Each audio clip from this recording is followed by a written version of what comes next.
रागिनी काकीच्या गळ्यातला हार एका परकर पोलकं घातलेल्या पोरीनं चोरला आणि त्याचा आळ कुणावर घेतला? तुझ्यावर. नंतर कॉलेजमधला डोनेशन बॉक्स एका पोरानं पळवला, त्याचा बी आळ तुझ्यावरच घेतला. आणि जेव्हा आपण सीसीटीव्ही कॅमेऱ्यात बघितलं तेव्हा बी तुझ्याच सारखं कापड घातलेली एक पोरगी होती. म्हणजे खरं एक गोष्ट माझ्या डोसक्यात सारखी फिरते का ती सीसीटीव्ही मधली नेमकी पोरगी कोण आहे? अनिका. ती कशी असेल? त्या दिवशी ती ऋषी सरांबरोबर जेवायला गेलती ना. अगं अनिका म्हणजे डायरेक्ट अनिका नाही, तिची मैत्रीण कोणतरी. नाहीतर पैसे देऊन ती कुणाला बी उभं करेल की. आणि मला सांग कमळे, असली कापडं घालणारी आपण दोघीच आहे, दुसरं कोण आहे काय? आणि जरा विचार कर की हे असलं काय करून कुणाला फायदा आहे?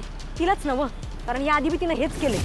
आणि कमळे मला सांग, तुझं GS पद गेलं आणि ते कुणाला मिळालं? अनिकाला मिळालं.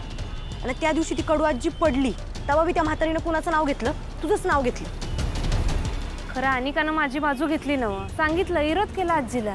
कमी केलेलंच नाही, कारण तिला बी माहिती आहे मी पाडलेलं नाही म्हणून. अगं कमळे, ह्योच तर मोठा सुभाष आहे. अगं लय मोठा गेम करायला ती माकडीन. तिने तुझ्या नजरेत चांगुलपणा दाखविला, कारण तुझ्या नजरेत चांगलं बनून तिला वाईट कामं करायची होती ना व. आणि आज जे काही झालं की नाही कमळे प्राजक्तासोबत, ते बी तिनंच केलेला कांड आहे बघ.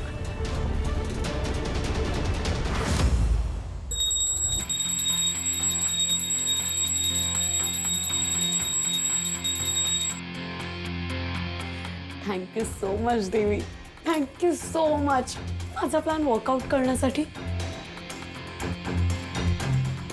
माझे ना सगळे प्लॅन्स असेच वर्कआउट होऊ दे. मग ना मी तुला ते चढवेन. 11 कोकोनट्सचं काय बोलतात ते ग, ते ते हे ते काय ते तुला कळालं असेल ना, डॉलला हँग करतात ते ते चढवेन. थँक्यू, थँक्यू सो मच देवी.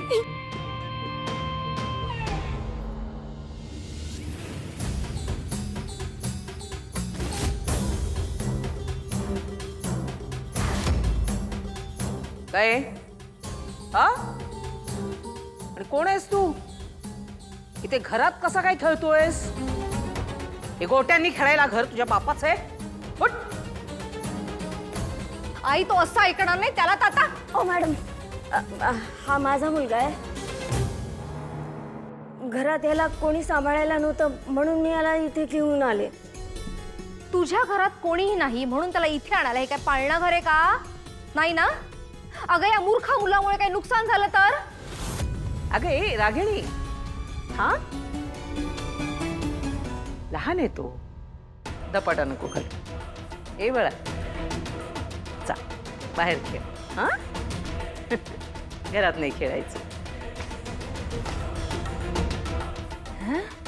हे आई बरीच तू, म्हणजे मोलकरणीच्या मुलाबद्दल तुला इतका पुळका? पुळका कशामुळे आला असेल?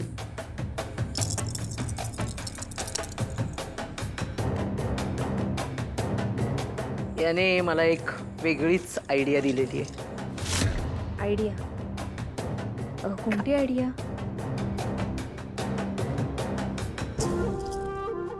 तुझा नवरा कुठे? त्याचं काय? काय करतोय ते आधी शोधून ये. ते बघ आणि त्याला घेऊन ये, मग मी तुला माझी आयडिया सांगेन. बाबा मला माफ कर. मी खरंच पिणार नव्हतो बाबा. पण बाबा आता माझ्या आयुष्यात काही उरलं नाही हो. काही उरलं नाही. ती मला मागे सोडून निघून गेली. बाबा माझ्या आयुष्यात काही उरलं नाही हो. राजन, ए राजन, तू इथे काय करतोयस? चल आत चल.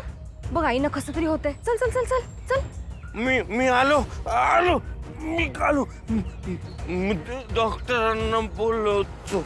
हे बघ राजन, आता डॉक्टरना कुठे फोन करत बसलायस? चल, आई सारखी राजन राजन करतेय. चल चल चल, आपण जाऊया आईला बघूया. चल चल चल चल. हं? काय झालं? बाबा इथे एकटेच. राजन, हे बघ, मी आहे. बाबा एकटे नाहीये. मी आहे दादासोबत. हो की नाही? चल, आई तुझी वाट बघते. हो. आलो बाबा. हा येतोय तो. काय ढक्कल गाडी. पुढे काय होणार आहे हे तुला सगळं आधीच कळतं की काय? अगं बाई, म्हणजे भविष्यवेत्ताच म्हणायचा तू. पण माझ्या हुशार दादाचं ना मला एक मात्र वाईट वाटतं. किती कंटाळा येत असेल ना रे एकट्याने या पांगुळ गाड्यामध्ये बसायला. म्हणजे असं वाटत राहतं की अरे किती काळ माणसाने असं या ढक्कल गाडीमध्ये एकट्याने काढायचं.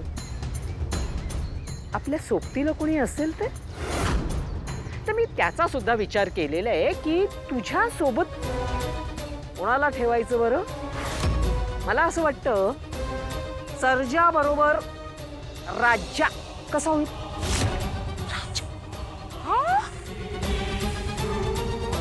चक्क बोलून गेल.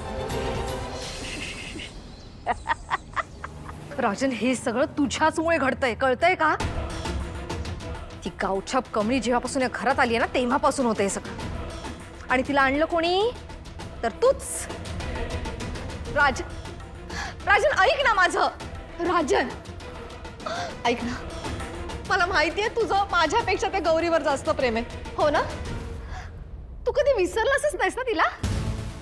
हा राजन, अरे बायको म्हणून कधी मला मान दिलास? माझ्या भावनांचा विचार केलास? अरे मला काय हवंय काय नको या गोष्टी कधी पाहिल्यास का तू? रागिणी, अरे आता असं काही होणार नाही. ती मला सोडून गेली. आता ती परत कधीच नाही येणार. कोणाबद्दल बोलतोस तू?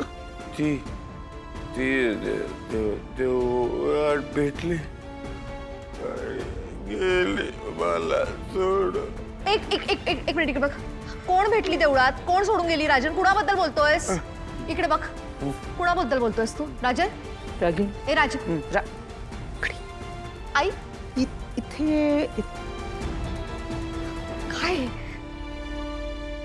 त्याच्याबरोबर गप्पा काय मारत बसलीस? त्याला आतमध्ये घेऊन जा. अगं आतमध्ये घेऊन जा. आई राजन खोलीच आई आई कुठे सांगते आईला, तू उठ आई हळू. कुठे आधी खोलीच समोरच समोर बघ. आई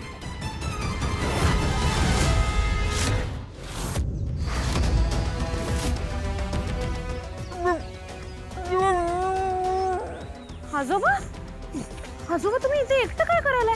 तुमच्या बरोबर कोणी थांबलं नाही का?